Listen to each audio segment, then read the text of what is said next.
नमस्कार, मैं आश्रुति वोहरा। आपका बहुत बहुत स्वागत है हमारे इस खास बुलेटिन में। शुरुआत करेंगे बड़ी खबरों के साथ। देहरादून के गांव मालदेवता की रेखा चौहान ने खेती और व्यवसाय से आत्मनिर्भर बनने की मिसाल को पेश किया है। प्रज्ञा ब्यूटी पार्लर और गिफ्ट शॉप से वह प्रति माह 20 से 25 हजार की आय कमा रही हैं। गाँव की अन्य महिलाओं को रोजगार भी दे रही हैं। बताते चले कि उनकी पहल ग्रामीण महिला उद्यमिता का प्रेरक उदाहरण भी बनी हुई है।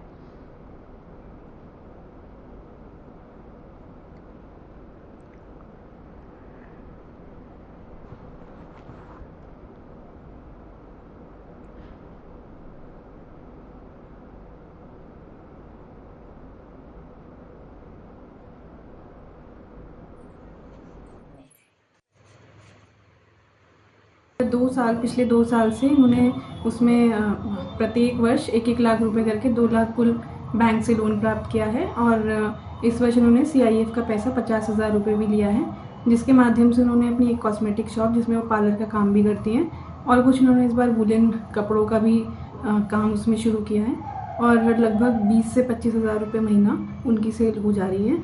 तो हमारा एक इसमें नारगलम में लखपति दीदी बनाने का एक टारगेट है। हम सारी महिलाओं को लखपति बनाने की। नमस्कार, मेरा नाम रेखा चौहान है। मैं ग्राम मालदेवता से हूँ और मैं स्वयं सहायता समूह से जुड़ी हुई हूँ जो कि NRLM के द्वारा चलता है और मैं अपने समूह में कोषाध्यक्ष हूँ। अभी देखा जाए तो स्वयं सहायता समूह या जो NRLM है वो हम लोगों की बहुत मदद कर रहा है। देख सकते हैं कि मैंने एक छोटी सेक्शन में कॉस्मेटिक, कपड़ों का या फिर मेरा पार्लर जो है, ये सब मैं अपने समूह के थ्रू ही थोड़ा थोड़ा करके चलाती हूँ। केंद्र सरकार ने पोषण मनरेगा योजना को समाप्त करने के विरोध में कांग्रेस पार्टी ने गांधी चौक पर एक प्रदर्शन आयोजित किया। बताते चले कांग्रेस अध्यक्ष अमित गुप्ता के नेतृत्व में दर्जनों कार्यकर्ताओं ने यहां पर राष्ट्रपिता महात्मा गांधी की मूर्ति पर माल्यार्पण कर इस बिल का विरोध भी जताया। वहीं ये भी बताते चले कि इस अवसर पर कांग्रेस के वरिष्ठ नेता उपेंद्र थापली ने कहा कि महात्मा गांधी रोजगार गारंटी के तहत लाखों लोग इसका लाभ उठा रहे हैं और खास कर पहाड़ी क्षेत्रों में यहाँ पर पलायन कम हुआ था, लेकिन अब केंद्र सरकार इस बिल को समाप्त करने जा रही है जिससे आम लोगों को नुकसान होगा, जिसका कांग्रेस पार्टी भी लगातार विरोध करती है।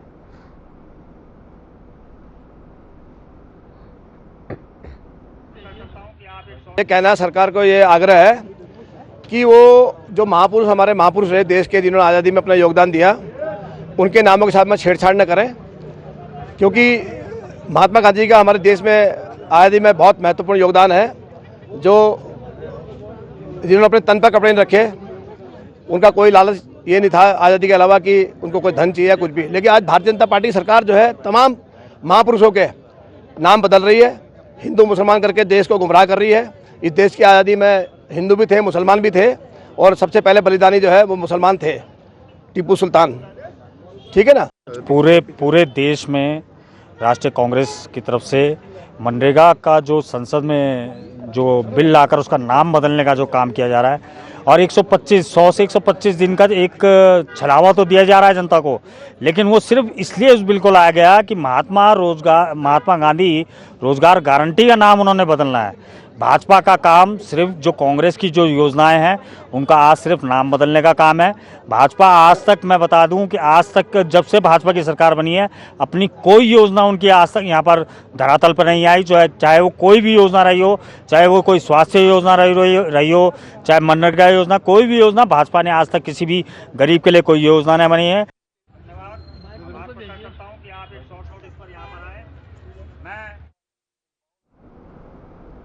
नगर निगम क्षेत्र में आक्रामक और खतरनाक नस्ल के श्वानों को लेकर सख्ती की तैयारी यहां पर शुरू हो चुकी है। बताते चले कि इस पर और जानकारी देते हुए नगर आयुक्त नमामि बंसल ने साफ तौर पर बताया कि बोर्ड बैठक के निर्णय और सुप्रीम कोर्ट के निर्देशों के तहत म्यूनिसिपल बॉडी क्षेत्रों में श्वान पशुओं के लिए स्पष्ट नियमावली भी तय की जा रही है।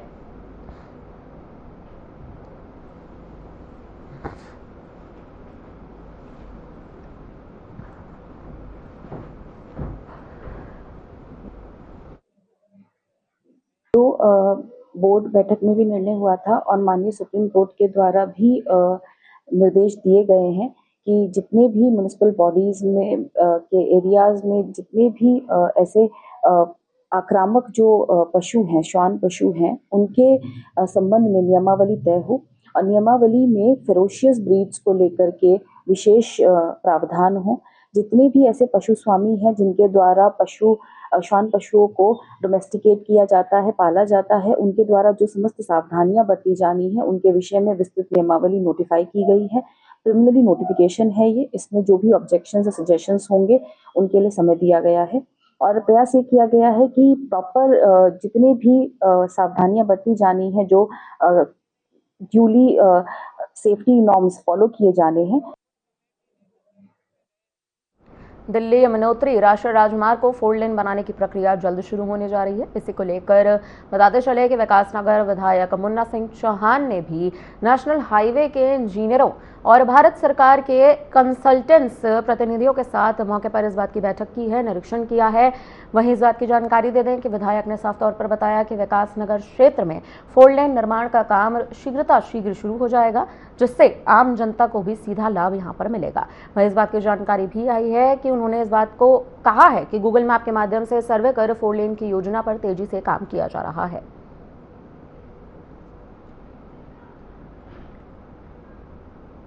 बताते चलें कि 4 लेन बनने से विकासनगर में जाम की समस्या कम होगी, यातायात व्यवस्थाएं सुगम होंगी, इस बात की भी जानकारी सामने आई है।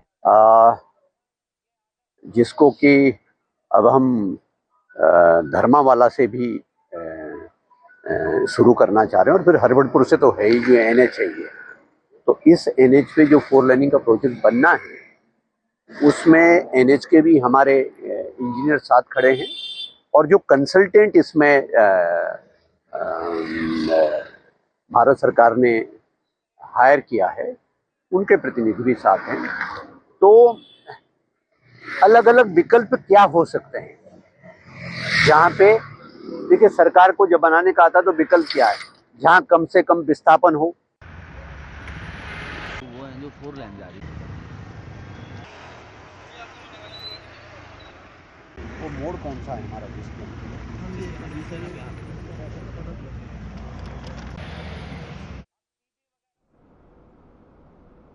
नैनीताल सरोवर नगरी नैनीताल से लगभग 15 किलोमीटर दूर भवाली अल्मोड़ा मार्ग पर कैची धाम के पास एक दर्दनाक हादसा हो गया।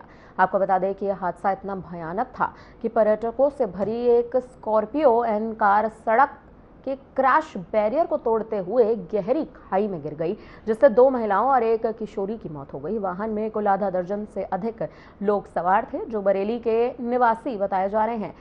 जानकारी देते चले कि इस हादसे के बाद भवाली पुलिस, दमकल विभाग, SDRF और स्थानीय लोग घायलों के रेस्क्यू में जुटे हुए हैं। लगातार तमाम अपडेट्स आ रहे हैं। घायलों को नज़दीकी CHC भेजा जा रहा है। हादसे की पूरी जानकारी अभी प्राप्त नहीं हो पाई है।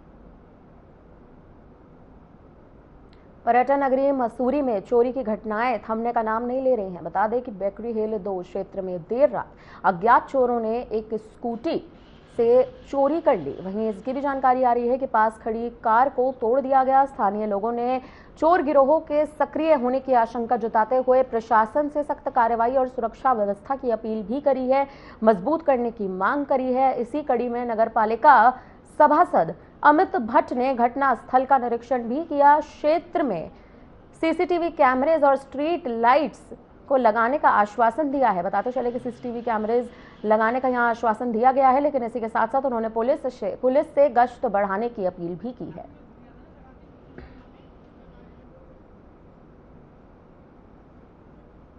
कल रात की ये घटना है। देर रात को कुछ चोर बोल सकते हैं या कोई शरारती तत्व बोल सकते हैं या कोई नशे में चूर लोग बोल सकते हैं, जिन्होंने हमारे 2 स्कूटियां यहाँ पर जो लोकल हैं, अपना अर्जुन भाई है उनकी स्कूटी और अपना यहाँ पर दूसरा भाई है, 2 स्कूटियों को यहाँ से चोरी कर दिया। और यहाँ आशीष है, हमारा इलाहाबाद बैंक में है, अपना लोकल स्थानीय लड़का है, उसकी गाड़ी का शीशा ईंट से तोड़ के उसका अंदर का सामान, डैक हो गया, स्पीकर हो गया, इनको निकालने का प्रयास किया, पर वो सक्सेस नहीं हो पाए। मगर गाड़ी को भारी नुकसान हुआ, जिसमें उनके शीशे टूटे, अंदर से भी वो डैमेज हो रखी है। तो ये एक और गाड़ी और है, एक और गाड़ी का को डैमेज करने की कोशिश की गई है। उत्तराखंड के नैनीताल में दर्दनाक घटना सामने आई है। बता दें कि यहाँ के कैची धाम जा रही एक कार गहरी खाई में गिर गई। गहरी खाई में गिरने के कारण 3 लोगों की मौके पर ही मौत हो गई। लगातार बताया जा रहा है कि इस कार में 7 लोग सवार थे, जिनमें से 3 लोगों की मौके पर ही मौत हो गई है। वहीं 4 अन्य लोग बुरी तरह से घायल है, जिन्हें एसडीआरएफ की टीम ने रेस्क्यू किया है। वहीं आपको इस बात की जानकारी दे दें कि उनके इलाज के लिए अस्पताल में उन्हें भर्ती भी करवाया गया है।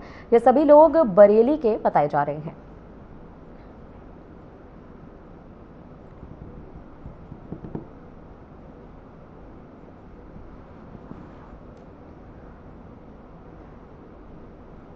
उत्तराखंड राज्य निर्माण आंदोलन के प्रमुख नेता और पहाड़ के गांधी कहे जाने वाले स्वर्गीय इंद्रमणि बडोनी की 100वीं जयंती मसूरी में धूमधाम से मनाई जाएगी। बता दें कि 24 दिसंबर को विंटर कार्निवल की शुरुआत इंद्रमणि बडोनी के जीवन पर बनी डॉक्यूमेंट्री फिल्म से होगी। इस फिल्म के जरिए लोगों को उनके जीवन और संघर्ष के बारे में बताया जाएगा, पूरी तरीके से जानकारी दी जाएगी। वहीं आपको इस बात की भी जानकारी दे दें कि जयंती समारोह को लेकर शहीद स्थल झूला घर में एक बैठक भी हुई है, जिसमें यह तय किया गया है कि बडोनी की जयंती बड़े स्तर पर मनाई जाएगी।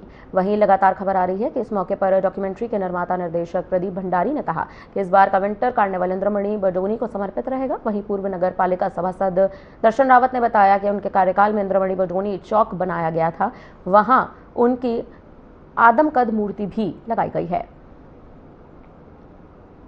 दिन है कि हमारे पर्वतीय गांधी इंद्रमणि बडोनी जी की 100वीं जयंती है और बड़ी खुशी की बात है कि मसूरी तो हमेशा उन्हें याद करता है, लेकिन इस बार मसूरी के साथ साथ जो है पूरा प्रदेश बहुत अच्छे ढंग से बडोनी जी को याद कर रहा है, उनके विचारों को याद कर रहा है। सारे स्कूलों में उनके प्रोग्राम हो रहे हैं और खासकर जो पहाड़ी संस्कृति के प्रोग्राम हो रहे हैं, पहाड़ी भाषा बोली के प्रोग्राम हो रहे हैं। ऐसे ही मसूरी में भी हमारी जो समिति है इसका कार्यक्रम तय हुआ है और 24 तारीख को इंद्रमणि बडोनी जी की जयंती पर मसूरी में भव्य कार्यक्रम होगा। जो उनका यहाँ पे चौक है, इंद्रमणि बडोनी चौक है, वहाँ पर सभी लोग इकट्ठा होंगे। वहाँ पर जो है कलाकारों के द्वारा वहाँ पर कुछ सांस्कृतिक प्रस्तुतियाँ दी जाएंगी और उसके बाद जो है माल्यार्पण वगैरह होने के बाद, पूजा पाठ होने के बाद जो है वहाँ पे एक संगोष्ठी होगी और संगोष्ठी होने के साथ साथ शाम के समय जो मसूरी में विंटर कार्निवाल हो रहा है। और अच्छी बात यह है कि प्रशासन ने इस बार मसूरी विंटर कार्निवाल जो है बडोनी जी को समर्पित किया है और इसीलिए 24 तारीख से मसूरी में विंटर कार्निवाल हो रहा है। और विंटर कार्निवाल के तहत 24 तारीख को 6 बजे टाउन हॉल में जो है जो इंद्रमणि बडोनी जी है उनकी जीवनी के बारे में एक बहुत अच्छी डॉक्यूमेंट्री तैयार की गई है, तो उस डॉक्यूमेंट्री को दिखाया जाएगा और वो बहुत ज़रूरी है ताकि हमारी नई पीढ़ी, नए बच्चे, तमाम लोग जो है उस बडोनी जी के जीवन को, उनके विचारों को, उनके संघर्ष को समझ सकें। तो कुल मिलाकर के ये कार्यक्रम हमारा अभी तक का बना है। लालकुआं विधानसभा में स्वास्थ्य सेवाओं की बदहाली को लेकर भारतीय जनता पार्टी और कांग्रेस आमने सामने आ चुके हैं। बता दें कि यहां पर कांग्रेस युवा नेता और किसान कांग्रेस के प्रदेश सचिव हेमवती नंदन दुर्गापाल ने प्रदेश की डबल इंजन सरकार यानी कि भारतीय जनता पार्टी की सरकार पर तीखा हमला बोला है। तीखा हमला बोलते हुए उन्होंने कहा कि लालकुआं क्षेत्र में चरमराई स्वास्थ्य व्यवस्था को लेकर इस वक्त दुरुस्त करने की जरूरत बहुत ज्यादा है। सरकार पूरी तरह से इसमें विफल साबित हो रही है। वहीं दूसरी ओर बीजेपी के पूर्व विधायक नवीन चंद्र दुमका ने भी कांग्रेस के आरोपों को सिरे से खारिज कर दिया है। जी हां, उन्होंने साफ तौर पर कांग्रेस के आरोपों को सिरे से खारिज किया। कहा कि धामी सरकार के कार्यकाल को स्वास्थ्य सेवाओं के लिहाज से ऐतिहासिक बदलाव वाला बताया गया है। स्वास्थ्य सेवाएं तो हमारे विधानसभा में बदहाल है। हमारे घर में सामुदायिक स्वास्थ्य केंद्र है हल्दू चौड़ में, सबसे बड़ा अस्पताल है इस विधानसभा क्षेत्र का, 30 बेड का अस्पताल है। उसमें मानक के अनुसार डॉक्टर नहीं है, रेडियोलॉजिस्ट नहीं है, मशीनें हैं लेकिन अल्ट्रासाउंड और एक्सरे हो नहीं रहे हैं। अब हफ्ते में 1 दिन होता है, तो क्या कोई पेशेंट कोई इमरजेंसी होगी तो क्या वो 1 हफ्ते का इंतजार करेगा? ऐसी स्थिति लालकुआं की है, वहाँ भी नहीं है। ऐसी स्थिति बिंदुखत्ता की है। तो जिस सरकार को अपनी जनता के स्वास्थ्य का ही हालचाल लेने की फुर्सत नहीं है तो क्या उम्मीद करें उनसे? उनको जनता के स्वास्थ्य से कोई मतलब नहीं है। सरकार का अपना स्वास्थ्य ठीक रहे और अपने स्वास्थ्य ठीक करने के लिए उन्होंने 1100 करोड़ रुपए खर्च कर रखे हैं ब्रांडिंग में।